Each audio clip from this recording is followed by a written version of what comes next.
Okay, cerita dia macam ni, anak aku memang jenis yang kurang selera makan ataupun dia bukan jenis suka makan benda-benda macam-macam kan. Jenis anak yang susah makan ni biasanya berat akan susut sikit, badan tak cepat naik. So salah satu cara korang boleh dapatkan Epaton. Tapi Epaton yang korang beli tu korang pastikan dia ada tulis ni, lysine, multivitamin lysine. Lysine tu maksudnya dia boleh meningkatkan selera makan anak korang. Okay?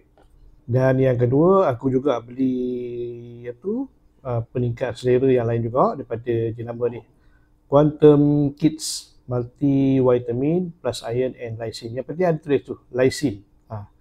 So ada tulis lysine ni untuk tingkatkan selera makan anak korang. So botol dia macam ni.